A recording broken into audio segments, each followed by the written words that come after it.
सातारा जिल्ह्यामध्ये गेल्या 5 ते 6 दिवसांपासून मुसळधार पाऊस कोसळत आहे आणि या अत्यंत अवकाळी पावसामुळे देखील शेतकऱ्यांचं मोठं नुकसान झालेलं आहे।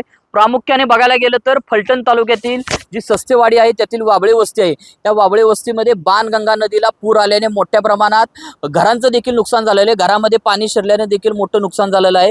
शेतीचं मोठ्या प्रमाणात नुकसान झालेलं आहे। गुरं असतील, त्याचबरोबर काही गुरांचं प्रमाण असेल ते देखील वाहून गेल्याचं प्रमाण मोठ्या प्रमाणात आपल्याला पाहायला मिळालं। काही ग्रामस्थ देखील आपल्या सोबत आहेत। आपण बघू शकता मोठ्या प्रमाणे शेती वाहून गेलेली आहे। आपण ग्रामस्थांकडून जाणून घेऊयात नक्की कशा पद्धतीने नुकसान झालेलं आहे, नेमकी काय यांची मागणी आहे, काय सांगाल, कशा प्रकारे नुकसान झाले आणि काय मागणी आपली? आमची मागणी म्हणजे आम्हाला नुकसान भरपाई मिळाली पाहिजे पहिली, आणि पाणी जी येते ते रात्रीच्या वेळेस जर आलं तर भयभीत होता। नदी खोली करून मिळाली पाहिजे। आमची माणसं सगळी रात्रभर आम्ही जाग आहे, पण कोण आम्हाला देते का काय? तर आम्हाला आमची नुकसान भरपाई मिळाली पाहिजे आणि कायमस्वरूपी जे हे जे आहे ना, आमची माझी 10 एकर क्षेत्र वाहून गेलं खरं। तुम्ही बघू शकता, दाखवा तुम्ही मीडियाला। काय करायचं आहे? कोणाला दात मागायची? आमची बायका पोरं मोटरा विहीर मुजून गेली, मग काय करणार आम्ही? किती दिवस जागणार? असं तर ती शासनानं आम्हाला नुकसान भरपाई मिळून ताबडतोब दिली पाहिजे आणि कायमस्वरूपी नदी खोलीकरण करून दिली पाहिजे, कारण दर 5-10 वर्षातून असा पूर येतो आणि आमची जमीन वापस जाते। प्रशासकीय यंत्रणा कोण आपल्यापर्यंत पोहोचली का? आले होते सकाळी प्रांत अधिकारी आणि आमदार साहेब आले होते, आणि माजी सभापती रामराजे नाईक निंबाळकरांनी पण फोनवरनं संपर्क साधलेला आहे रात्रीपासून। सकाळी प्रशासकीय अधिकारी आले होते इथे। काय आश्वासन दिले? तर त्यांनी सांगितलं तुम्हाला नदी खोल करून द्यायचं काम करून देतो, आणि नुकसान भरपाईची शासनाकडे आम्ही प्रचंड मागणी जोरदार करणार आहे की आम्हाला नुकसान भरपाई। आज 10 एकर क्षेत्र वाबळ्यांचं वाहून गेलंय, उपळेकरांचं वाहून गेलंय। सस्तेवाडी गावातील धुमाळांच्या आमच्या विहिरी मोटरा, आमच्या बी रानात पाणी शिरलं होतं धुमाळांच्या, आणि ह्या सगळ्या नुकसान भरपाई शासनानं आम्हाला तातडीने द्यावी, आमची मोठ्या प्रमाणात मागणी आहे। किती नुकसान झाले आणि काय परिस्थिती होती जेव्हा पूर आला होता? भयंकर पूर आलता, म्हणजे महापूर म्हणतो आपण तसे होते। आणि आत्तापर्यंतच्या जी इतिहासामध्ये मे महिन्यामध्ये एवढा मोठा पूर कधीच बाणगंगा नदीला आलेला नव्हता। आणि हे वारंवार साहेब 5-4-7-8 वर्षांनी हे होते।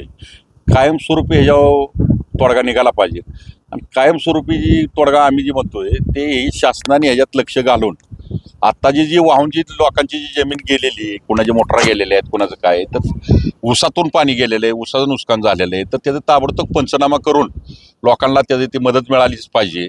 आणि ही वरचेवर मलमपट्टी करून उपयोग नाही। रात्री इथं 50-60 माणसं होती वाबळे वस्तीवर, जाधवांचे काय कुटुंब आहे, इथं मधने आहेत, वाबळे आहेत, तर ह्या सगळ्या कुटुंब भयभीत झालते। संपूर्ण कुटुंब रात्रभर अक्षरशः असं पाणी कधी कमी होईल, कारण पाण्याचं असं होतं की पाठीमागच्या भिंतीला पाणी पार टेकलं होतं आणि खचून जर इमारत पडण्याची शक्यता होती। त्यामुळं तिथली इमारत जी होती संतोष वाबळेंची ती रिकामी केली आणि त्यांना थोडंसं सुरक्षित ठिकाणी तिथल्या तिथं थोडंसं स्थलांतरित केलं। तरी कायमस्वरूपी उपाय जर काढायचा असेल तर नदीचं खोलीकरण रुंदीकरण झालं पाहिजे शासनामार्फत।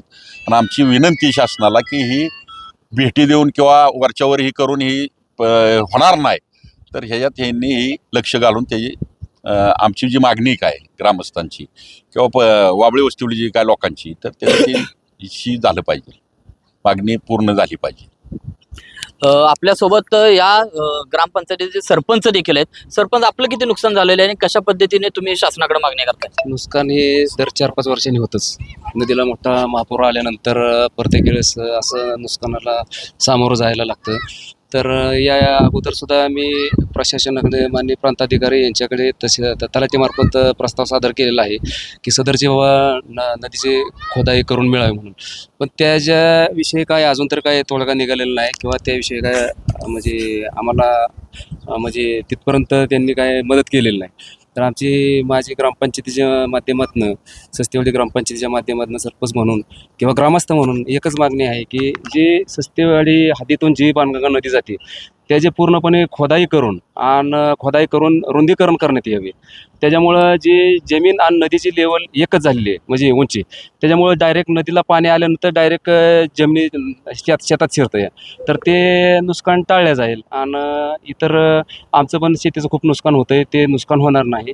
तर माझी प्रशासनाकडं एकच मागणी आहे, काही करून आम्हाला नदी खोदाई करून आणि आमचं जे नुकसान झालं आहे त्यासाठी प्रयत्न करावे. ते माननीय प्रांताधिकारी साहेब, मॅडम, परत तहसीलदार साहेब, परत आमदार साहेब येऊन भेटी देऊन गेलेत. आपले रामराजे निंबाळकर साहेब, श्रीमंत रामराजे निंबाळकर साहेब, माजी सभापती, त्यांनीसुद्धा आमची विचारपूस केली, ग्रामस्थांनी केली. सस्तेवडे गावातील युवक आले होते भरपूर प्रमाणात रात्री, तर त्यांनीसुद्धा आम्हाला म्हणजे आधार दिला. तर हा आधार खूप महत्त्वाचा असतो. तर आमची शासनाकडे एकच मागणी राहील की नदी खोदाई करून मिळावी. तर आपण एकंदरीतच बघायला गेलं तर मोठ्या प्रमाणात शेतीचं देखील नुकसान झालेलं आहे. पूर्णपणे शेती वाहून गेलेली आहे. त्याचबरोबर घरांचं देखील नुकसान झालेलं आहे आणि इथल्या ग्रामस्थांची देखील मागणी आहे की या नदीचं रुंदीकरण करून खोलीकरण करावं, लवकरात लवकर पंचनामे करून देखील यांना नुकसान भरपाई मिळावी. आपण एकंदरीतच पाहायला गेलं तर शेतकऱ्यांच्या डोळ्यात देखील आपण बघितलं पाणी आल्याचं आपल्याला पाहायला मिळालं. अत्यंत भयभीत झालेले शेतकरी होते. मात्र लवकरात लवकर शासनानं याच्याकडे लक्ष देऊन यांची जी काय उपाययोजना आहे, जे काय पंचनामे करून नुकसान भरपाई ही देखील देण्यात यावी, अशी देखील मागणी आता शेतकऱ्यांकडून करताना आपल्याला पाहायला मिळत आहे. कॅमेरामन ओंकारसह मी साई सावंत, पुढारी न्यूज, फलटण.